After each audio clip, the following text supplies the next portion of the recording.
And the lady goes, oh, well, you know, if Margaret really wanted to join, I've heard of high school students just using their parents' tax information so that way they can sign up. Hey, hi girl, what's up? My name is Margaret Angèl. Welcome and welcome back to my channel. I am so happy to have you here. On this channel, I post anti-MLM, beauty, humorous, and whatever is on my mind type of content. So if that interests you, please hit the subscribe button, hit the notification bell so you know when I upload. Let's get into this video. Hey, hi girl, what's up? Y'all have been demanding, and I mean demanding, a tutorial while I talk about MLM stuff. So in today's video, I will be talking about my first MLM experience. I mean ever. Like, this is before it works. And get ready for this story because it is a doozy. So let's get into it. So it is no secret, I have no problem saying it, I have always been a plus size person.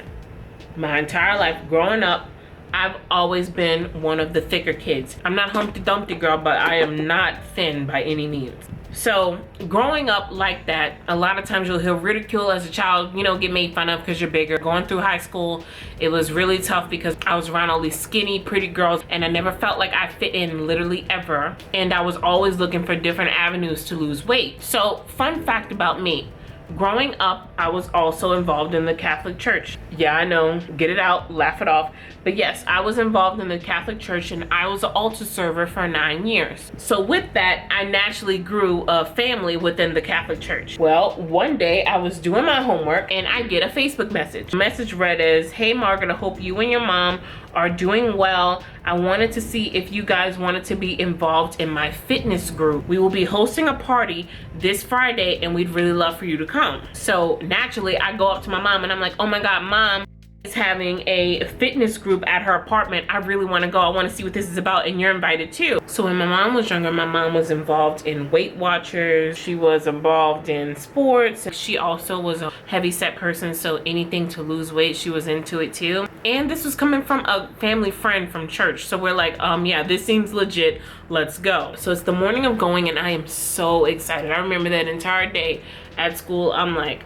man, I'm about to be fine. I'm about to look like everybody else. I'm going to be so pretty. We got out of school at like 2:20. I remember being at 2 o'clock, like at the edge of my seat. I was in study hall. I was like, I am ready to go and see what this is about. So I head home, I get off the bus and my mom is already ready. We head out to our friend's apartment. I remember the whole ride there, we're talking about our weight loss goals and how excited we were that she was a part of this. And we were optimistic to see change, even though we really didn't know the premise of what was going on. So we get there and we are greeted at the door with brochures. Now, what party have you ever gone to where they're giving you brochures? Right off the bat, I was like, ooh, that's a little weird.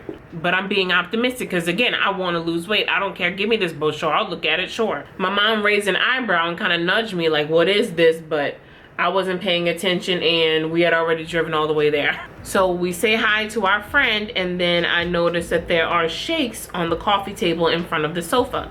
So I'm like, oh, is this for guests? And she's like, yeah, that's for everyone. So I have a shake and I hand one to my mom. Now, if you guys have watched my channel for a while, you know that I'm not really a shake kind of person. Oh my God, this. Yeah, not really my thing, girl. And I remember sitting there thinking that this tastes really watered down. It tastes really chalky.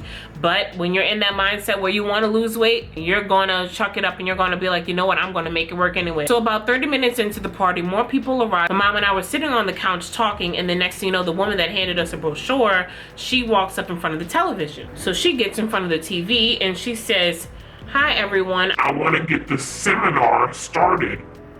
So my mom and I, we look at each other like, seminar.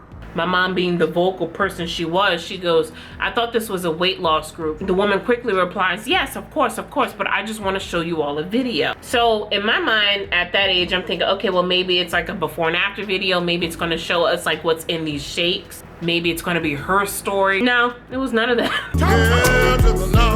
she shows us a video which is pretty much a business pitch for ViSalus. The video goes into detail about what it's like to be a distributor for the company, some of the products they sell, but mostly about their compensation plan. Nothing really about weight loss, nothing about how to build each other up in weight loss groups. We still literally don't know what we're doing there, and now me and my mom are side-eyeing this woman like, what's going on? As the video continues, the narrator starts talking about the compensation plan in great detail. Now, at this point, I'm hooked. I'm a junior in high school, about to go to college, and to be honest, I was kind of scared.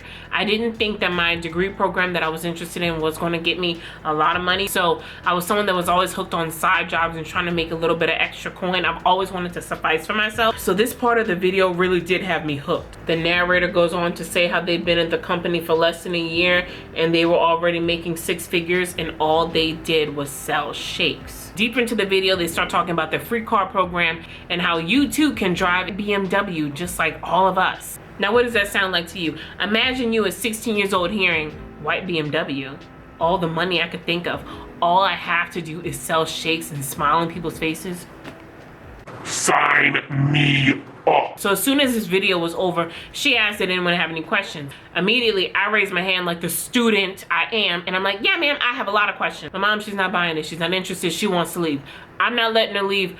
I want to know what's up because this sounds too good to be true. And here's a spoiler alert, it was. So I flagged this woman to me and I'm like, oh my God, ma'am, is all of that true? She's like, yes, all of this is true. This is the life that I live. It is the glamorous life.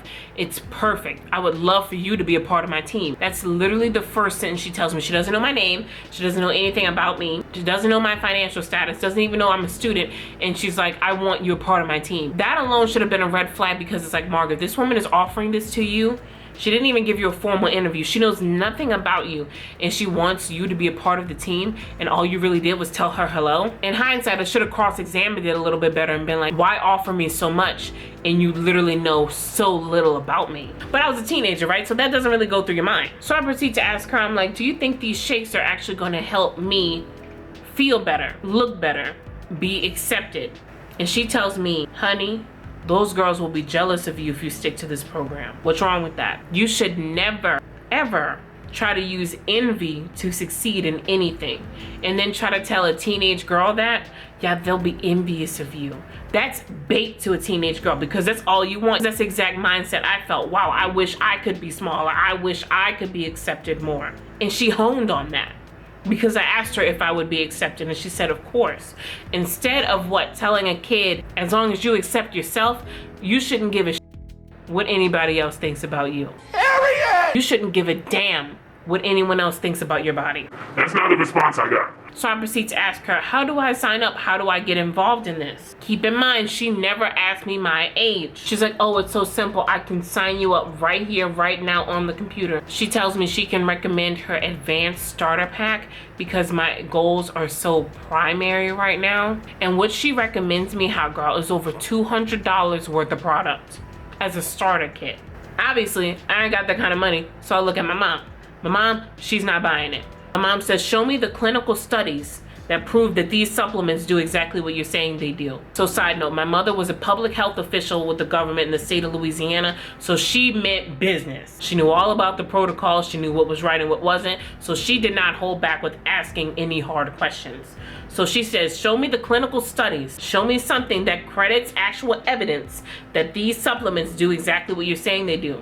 Because I could show you a before and after of anything. Photoshop is real. I'm like, oh my God, Mom, you're embarrassing me. Stop, that's so rude. And if you knew my mom, you knew one thing. She was good at ignoring me.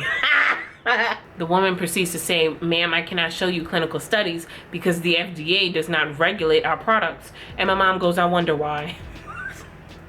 I am mortified. I am mortified. So I asked my mom, like, come on, girl, calm down, please. Like, I want to lose weight. I want to look good. My mom's like, okay, fine, whatever. So she steps back. That's one thing she was good at. She wanted me to always make my own decisions. So I said, okay, ma'am, I can't afford this by myself. My mom is not gun-ho for this, as you can see.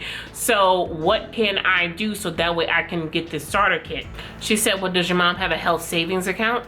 Now I'm like 16. I'm like, I don't know what is that? And that's basically when you get paid back for your medical expenses. So she's telling me that if I have that kind of account, if my mom purchases this starter kit, she will get reimbursed by our insurance. So I bring this to my mom's attention again. Remember, public health official. She was not dumb. So I'm like, Mom, oh my God, do we have an FSA account? I really want to join. I really want the starter kit. I know you're not going to pay for it. So maybe if we go through the medical route, everything will be fine. You don't have to pay for it, and I can still lose weight. My mom looked at this woman. She said, you know, a physician would have to sign off on that, right? You know, you still need medical clearance for anything to go through insurance, because the insurance company is not going to listen to me. They're going to listen to the doctor's orders. The woman goes, well, ma'am, I don't know how your insurance works. My mom goes, that's how insurance works. So right off the bat, my mom knew this is a complete scam. Me as a teenager, I don't care, girl. I just want to lose weight, okay? So the lady goes, well, you have another avenue. And my mom's like, oh, really? She's like, yeah. Get ready for this. She said, Margaret can be a distributor. And my mom goes, Margaret is underage, so she can't even do this if she wanted to. She burst my bubble, girl. And the lady goes, oh, well, you know, if Margaret really wanted to join, I've heard of high school students just using their parents' tax information so that way they can sign up. What's wrong with that, guys? That is what? F-R-A-U-D, fraud. That is tax fraud. You cannot earn income under someone else's social security number. And my mom looks this woman dead in the face and she goes, ma'am, I don't know how you do business, but I'm a government official and I don't play that. Needless to say, mom grabs my arm. We walk out. We don't even tell my friend bye. I think she was in the bathroom. She probably didn't even hear us. And my mom was angry as hell. And guess what I did? I cried. I cried because I still wanted those damn shakes. This woman presented them to me like this was my end all be all. Like this is all I needed so that way I could be small and I could be accepted. She knew that I was vulnerable. I admitted to her that I was having issues at school, being that I felt like nobody really liked me because I was a bigger person. And instead of her reaffirming that you're beautiful in any size, she says what?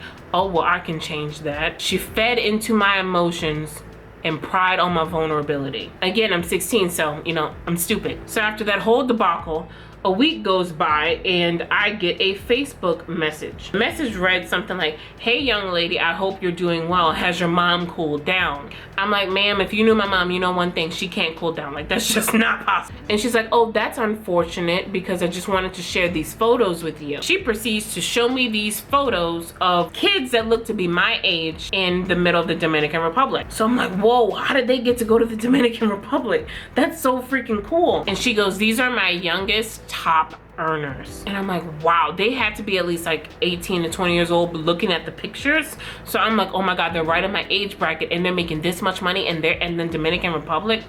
I was like, wait, did they pay for that or did the company? She's like, yep, they just paid for their own senior trip. Now, what did I tell you? I was a junior, creeping up on my senior year. And I'm like, how boss would it be for me to fly my own ass out of the country on my own dime? A big middle finger to anybody that doubted me, you know? So I proceed to talk to her on Facebook pretty much on the regular. I would say about once or twice a week she would check in with me and see how my mom was doing. And no matter what, I could never get my mom to change her mind until one day I finally got to her. Junior prom was coming up and I was really not feeling good about myself at all. I was feeling fat, I was feeling unloved, it was hard for me to get a date, like I really just was not feeling myself at all. So it was a school day, I'll never forget, it was a Tuesday and it was the middle of my study hall. So I excused myself from study hall and I went to the bathroom and I started crying. I was crying in the stall and I decided to call my mom because I had had enough. I call her, she's in the middle of a board meeting, so she's like, hey girl, make it quick, like, you know, we'll talk later, I'm sorry that you're crying, but mom's busy. And I'm like on the phone like, Mom, please let me have these shakes. I'm fat. Nobody likes me. She's like, Margaret, get the fuck off my phone. I'm like, Mom, please, I really want these shakes. Come on. I know you have $200. Just let me have these damn shakes. She's like, Margaret, if I give you these shakes, will you leave me alone? I say, yes, Mom, I will leave you alone. I just want to feel good about myself. She's like, you know what? I'm done fighting you over it. Fine. So I knew as soon as I would get home, I would hop myself on my computer and I was going to get those shakes, girl. So I get home and my mom has beat me home. So this is interesting because my mom got off around 5 usually and I got off at around 2. How does she get home before me? So I walk in and I'm like, hey Mom, thank you so much for answering me and I'm sorry for interrupting your board meeting. And she's like, did you buy those shakes? I was like, well, no, I didn't. I was gonna wait till I got home. Why? She's like, don't. I'm like, what? What do you mean? No, you just told me I could have these shakes. I'm trying to get fine, lady. Why won't you let me be fine? So instantly I start crying again. I don't even care what the reason is. I'm just flailing. I'm like, you hate me. You want me to be fine. Oh my God. and again, she's like, Margaret, shut up. No. So after I get my shit together, my mom informs me that the reason she doesn't want me to get involved with these shakes, she was reading about someone that apparently gotten sick because they were nutrient deficient because all they were drinking was protein shakes. Now this was not affiliated with ViSalus. This is someone that was strictly following a protein shake diet. So because I am someone that is very nutrient deficient by nature, like I've always had to take vitamins no matter how good I ate or anything like that. Like my vitamin D level is always low, B12 low. Like I always have had to take supplements pretty much my entire life. So my mother felt that I would put my body under even more stress if I don't have the right nutrients through food in my diet. So she informed me that she did not want me to get sick, and with that I obliged. So it was not going to be easy to have to tell this woman on Facebook again that my mom said no. But I mustered up the courage. I didn't even know what I was scared of. And I hit her up and I said, hey, my mom has finally put her foot down. She said no, and she doesn't want you to contact me any further. She replies with something like, well, your mom is a very tough cookie, so let me know what happens when you move out and you go to college. So again, it's very inappropriate, because why would you tell a child to talk to you when their parent is not around? I didn't respond to that, and I just sat in my room and I just felt really empty. I felt really empty because I had disappointed my mom because I was constantly haggling her. I felt like I disappointed this woman because I felt like I got her hopes up, and I disappointed myself because I knew better. And when you know better, you do better, and I didn't do that. So a couple weeks go by, I go to prom, everything's fine, I have a date, everything's kosher, and I look on Facebook. Now granted, I don't know why looking back I didn't, but I didn't delete this woman. I didn't delete her, I didn't block her, I still kept her as a friend. And I noticed that somebody is asking for a job. Now I'm like, wait a minute. You went through all this stress of showing me this video at this seminar, sitting down with me, telling me that she wanted me to be a part of her team that was growing, that was this $1 million team, telling me that she's driving this BMW everywhere she goes and everybody's looking at her and they're like, wow, how can I do that? And she's telling the opportunity to everyone that she talks to, showing me photos of people on her downline in the Dominican Republic around my age. But you're on Facebook talking about you need a job? So I comment on the post and I'm like, hey, what happened to ViSalus? Guess what she did? I was blickety blocked. Girl, I was blocked. She blocked me. She blocked me. And all I did was ask an honest question. What happened to ViSalus? You're the one that was toting around all this stuff like you had it made, harassing me and harassing my mom like we were the foolish ones for not getting involved. What happened? And from that moment, I was actually so happy that I never purchased anything from that company and I didn't support that woman. She did me a favor by blocking me. So what is the moral of that story? Well, one, I was stupid. But I mean, I was a teenager that just wanted to be liked. I was a teenager that wanted to be liked, and it's sad to say when I was young, I put myself in some really questionable situations so that way I would have friends and people liked me and did things that I wasn't supposed to be doing and all that kind of stuff. It wasn't easy sometimes. It's not easy being that kid that isn't the social norm. And when you feel invalidated like that, you're gonna do anything in that mindset at that age to get out of feeling that way. And this woman really took advantage of my mindset, of my age, thought I was a stupid teenager that she could get over, and she almost did. She almost did. Thank God I had such a strong business-oriented mom to be like, this is BS, you're not doing this. If there was anything in the world I could do right now, it would be thanking my mom for holding me accountable as a teenager. Obviously, I cannot do that because a lot of you know my mother has passed away. But that's an experience I'll never forget, and I always use it to teach a lesson. When you are vulnerable, the things you let slide could really be detrimental. That's why it's so important in this world, and especially when those people are in your inbox and they're trying to take advantage of you, have a backbone. It's okay to say, no, I know the math behind this. It's probably not gonna work out for me. It's okay to say, please stop messaging me, you're annoying. It's okay to say, Well, do you make this much per month if you're claiming that I can? If anybody is in your inbox inquiring about your financial status, you have the right to be just as nosy for your own benefit. I get tired of hearing these horror stories about people being taken advantage of, especially at a young age and everything like that. Why? What gets you off to make you think that your motivation should solely be to benefit you? That's what I don't understand. And who's really ballsy enough to lie to someone and tell them, oh, you're perfect for this, when you've sent that to 1,000 other people? See, people don't like anti-MLMers for one reason and one reason only. It's not the fact that we're haters, because I don't know how you can be a hater when the stats are in your face. Just saying. It's because the veil is being lifted.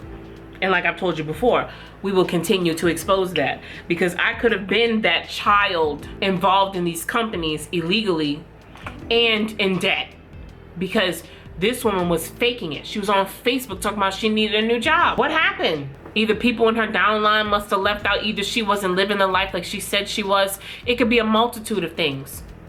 But this whole fake it till you make it BS needs to stop, because real lives are at risk when you do that, because damn near everybody wants a luxurious lifestyle. I know for a fact no one craves struggle.